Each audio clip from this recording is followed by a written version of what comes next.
Nous vous saluons dans le beau et précieux nom de notre Seigneur Jésus-Christ. Bien-aimés dans le Seigneur, et si aujourd'hui Dieu reprenait la plume, et si le ciel observait nos vies pour écrire un nouveau chapitre des actes, serions-nous trouvés dignes d'y figurer? Ce message est un appel, un cri de l'esprit. Réveillons-nous car l'histoire continue et le ciel attend notre réponse. Et si Dieu écrivait les actes aujourd'hui, et si Dieu écrivait les actes aujourd'hui, nous allons lire notre verset, notre texte de base dans le livre d'Actes, chapitre 1, le verset 8. Actes, chapitre 1, le verset 8. La Bible nous dit, mais vous recevrez une puissance, le Saint-Esprit survenant sur vous, et vous serez mes témoins à Jérusalem, dans toute la Judée, dans la Samarie et jusqu'aux extrémités de la terre. Le livre des Actes des Apôtres est le récit du commencement de l'Église et des merveilles que le Saint-Esprit a accomplies à travers des hommes et des femmes ordinaires, mais transformés par le feu divin. Si Dieu devait continuer d'écrire ce livre aujourd'hui, que verrait-on dans ces pages? Verrait-on encore une église en feu? Des miracles puissants, des conversions massives, des villes bouleversées par l'évangile? La question n'est pas théorique, elle est prophétique. Car Dieu n'a jamais cessé d'agir, mais cherche encore des cœurs disponibles. Si Dieu écrivait les actes aujourd'hui, il ne le ferait pas avec de l'encre, mais avec nos billes brûlantes de foi et de puissance. Les actes d'aujourd'hui seraient les actes du Saint-Esprit dans des hommes remplis de feu. Une église embrassée par la prière. La prière était le secret des actes. La prière était le secret de l'église primitive. Les disciples persévéraient d'un même cœur dans la chambre haute. Si Dieu écrivait aujourd'hui, il mettrait en avant des hommes et des femmes, des jeunes, des enfants qui, comme Pierre et Jean, montaient au temple à l'heure de la prière. Car sans prière, il n'y a pas d'histoire à écrire. Sans prière, sans la prière, il n'y a pas d'histoire à écrire. Aujourd'hui encore, chaque réveil commence dans une chambre cachée où des genoux s'usent devant le trône de grâce. Une église sans prière, un homme sans prière, une femme sans prière, un jeune sans prière. Es-tu une église sans page? Un homme sans page, une femme sans page dans le livre de Dieu. Mais une église qui prie devient une église qui bouleverse le monde. Un homme qui prie devient un homme qui bouleverse le monde. Une femme qui prie devient une femme qui bouleverse le monde. La prière attire la gloire de Dieu.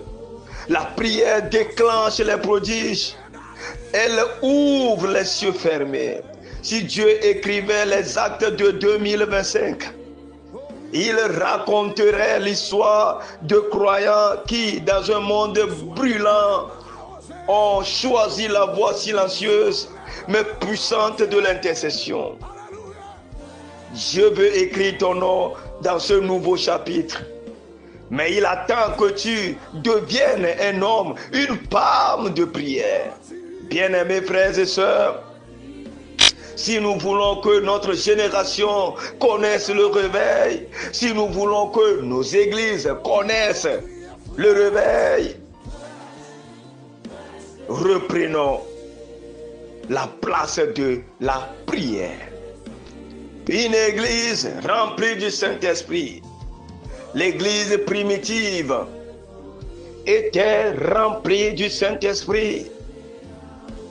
Les actes n'étaient pas des actes d'hommes, mais des actes du Saint-Esprit. Les apôtres ont fait trembler Jérusalem, non par leur diplôme, mais par la puissance d'en haut. Oui, par la puissance du Saint-Esprit. Aujourd'hui encore, Dieu ne cherche pas des orateurs éloquents, comme je le dis souvent, mais des bases remplies de l'Esprit. Il cherche des femmes remplies de l'Esprit. Il cherche des hommes, des enfants remplis de la puissance du Saint-Esprit. Si le Saint-Esprit descend sur un jeune homme, il deviendra une torche dans son école.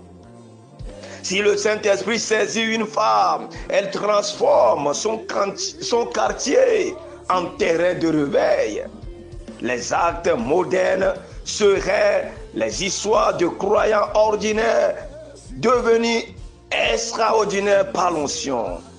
La puissance du Saint-Esprit n'est pas un luxe, mais une nécessité pour écrire l'histoire de Dieu dans notre génération. Sans lui, sans le Saint-Esprit, nous ne faisons que remplir des pages blanches, mais avec lui, chaque jour devient une page vivante du royaume. Bien-aimés, cherchons à être remplis de la puissance de Dieu, car ce n'est qu'ainsi que nous serons les stylos de Dieu pour écrire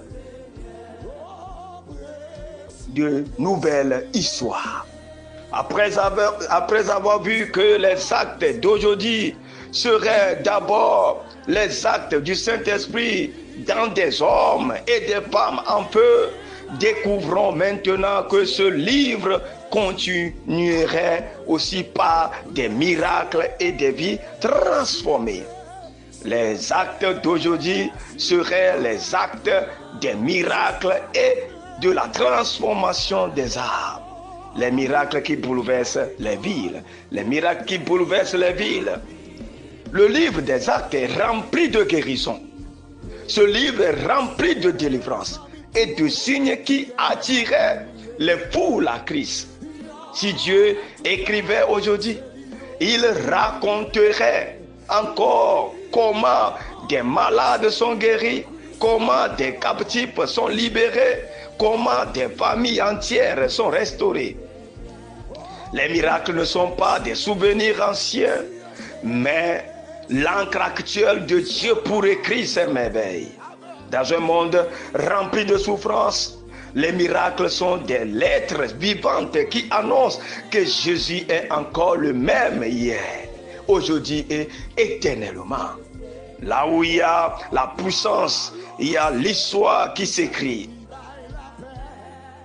Dieu veut faire de nous des canaux de ces miracles, afin que notre génération voit les actes continuer sous ses yeux.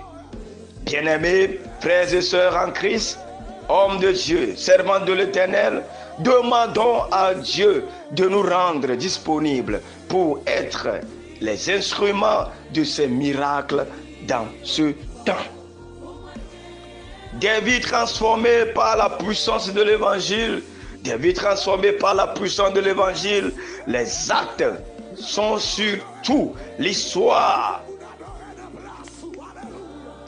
de Saul transformé en Paul, de païens devenus disciples, de prison transformée en lieu de louange.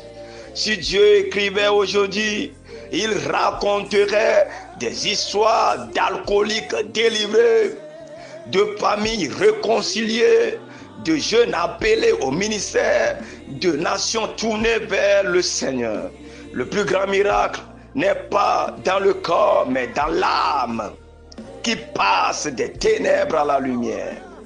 Les actes modernes seraient donc remplis de témoignages d'hommes et de femmes dont la vie atteste que Jésus vit encore. Oui, l'évangile est la puissance de Dieu pour le salut de quiconque croit. L'évangile est la puissance de Dieu pour le salut de quiconque croit. Dieu n'attend pas des héros parfaits, mais des cœurs brisés, prêts à être relevés par sa grâce. Oui, aujourd'hui encore, il veut écrire ton témoignage comme une page vivante de son royaume. Bien-aimés, offrons nos vies au Seigneur pour qu'il écrive à nous l'histoire de sa transformation et que nos vies deviennent un témoignage puissant.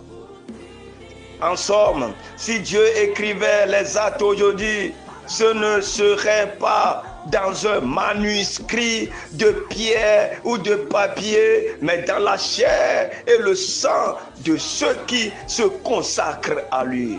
Les actes continuent dans les prières ferventes, dans les miracles glorieux et surtout dans les vies transformées par l'évangile. Dieu n'a pas cessé d'écrire, mais il cherche encore des pages disponibles. Il cherche encore des pages disponibles. La question n'est pas Dieu écrit-il encore, mais suis-je disponible pour qu'il écrive à travers moi? Suis-je disponible pour qu'il écrive à travers moi? Que la grâce du Seigneur nous soutienne. Vous venez d'écouter la voix de l'évangéliste Timothée Kokou Gassousi.